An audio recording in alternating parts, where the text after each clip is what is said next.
They told you to follow the science, they told you it was about saving lives. But what if the biggest pandemic of our time was a pandemic of lies? Think about it. They locked us down, masked us up, and injected us with something rushed to market faster than ever before, and they demonized anyone who dared ask questions. Now the truth is coming out, and it's way crazier than any conspiracy theory. This is about way more than just a virus. This is about the total corruption of our institutions. Science, medicine, media, big tech. This is about power, control, and a whole lot of money. Today we're diving deep into the biggest scandals of the COVID-19 pandemic. We're talking leaked emails, hidden contracts, and the real story behind the official narrative. Buckle up, folks, because this is going to be a wild ride. Alright, so let's talk about the origins of this thing. The mainstream media, they were quick to shut down any talk of a lab leak, right? They called it a conspiracy theory, said it was racist. But here's the thing, a lot of scientists, even some of the ones advising Fauci, they suspected a lab leak from the beginning. We've got these emails, man, leaked emails from February 2020. And these emails show that Fauci, Francis Collins, the head of the NIH at the time, and a bunch of top virologists, they were freaking out. They were having these secret teleconferences because they were worried the virus looked engineered. There's this one email, right, from a scientist named Christian Andersen. He's a big deal, this guy. He emailed Fauci on February 1st, 2020, and said, and I quote, "The unusual features of the virus make up a really small part of the genome, less than 0.1%. So one has to look really closely at all the sequences to see that some of the features potentially look engineered." This guy's saying it looks engineered. He's telling Fauci this. But then, a few weeks later, what does he do? He comes out publicly and says the lab leak theory is bogus. He's all over the media saying it's definitely natural. So what happened? Well, we've got more emails, and these emails show that Fauci and Collins, they were putting pressure on these scientists. They didn't want anyone talking about a lab leak because they were afraid it would cause, and I quote, "harm to science and international harmony." Harm to science and international harmony? What does that even mean, man? It means they were more worried about the narrative than the truth. They were protecting someone, and they were willing to bury any evidence that contradicted their story. This is huge, man. This is the biggest cover-up in the history of science. And it starts with the origins of the virus. They knew from the beginning, and they covered it up.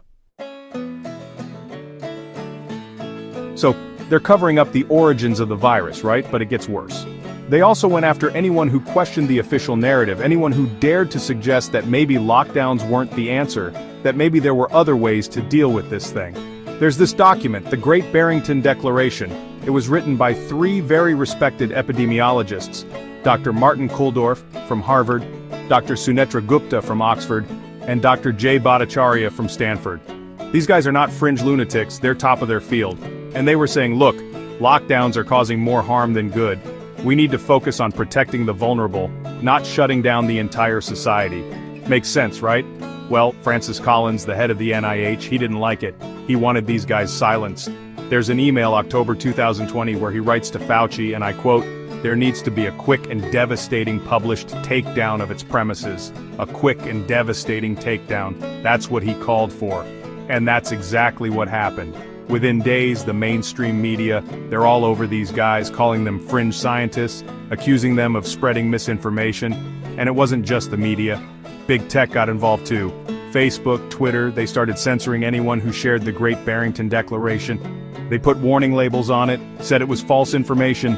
Think about that for a second. You've got three of the world's leading epidemiologists, they're presenting an alternative view, and they're being silenced, censored, erased. This is supposed to be a free country, right? We're supposed to have freedom of speech, freedom of debate, but not during COVID. During COVID, the only acceptable view was the official narrative. Now let's talk about the real elephant in the room, the big moneymaker in all of this, Big Pharma. These guys, they made out like bandits during the pandemic. And they did it by writing their own rules. We've seen the contracts, man. Leaked contracts between Pfizer and governments all over the world. And these contracts, they're insane. Pfizer, they demanded full immunity from liability. That's right, no matter what happened, no matter how many people got sick or died from their vaccine, they couldn't be sued. They also demanded the right to silence governments. If any government official said anything negative about the vaccine, even if it was true, Pfizer could sue them. and they wanted all disputes settled in private arbitration courts, not in the public court system. They were basically untouchable. They had all the power and they used it to make sure they made as much money as possible, regardless of the consequences. And then there's the FDA. Remember how they wanted to keep Pfizer's clinical trial data hidden for 75 years? 75 years. What were they hiding? Well, we know now, thanks to some court battles, that those documents showed over 1,200 deaths in just the first 3 months of the vaccine rollout. They knew people were dying, and they covered it up. They were more interested in protecting Pfizer than protecting the public. This wasn't about public health, man. This was about corporate greed. So, we've got the lab leak cover-up, the silencing of scientists, the Big Pharma corruption, and all of it was made possible by big tech. These guys, they became the Ministry of Truth, deciding what we were allowed to see and hear. Remember the Twitter files? When Elon Musk took over Twitter, he released all these internal documents, and they showed just how deep the censorship went. Government agencies like the FBI, the DHS, the CDC, they all had direct lines to Twitter's moderation team. And what were they doing with this access? They were flagging any post that questioned the official narrative.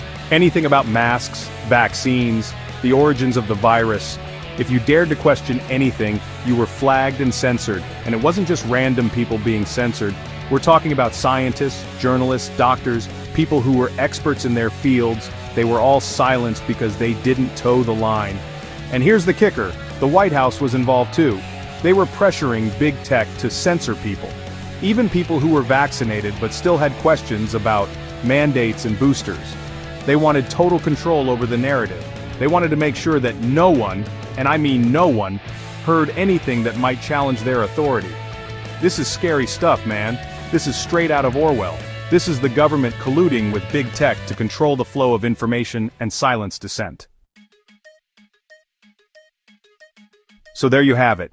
The COVID cover-up. It wasn't a conspiracy theory, it was a conspiracy fact. They lied to us. They manipulated us. They used fear and censorship to control us. They told us to trust the science, but the science was rigged from the start. They told us it was about saving lives, but it was about saving their own asses and making a whole lot of money. The question is, what are we going to do about it? Are we going to just sit back and let them get away with it, or are we going to demand accountability?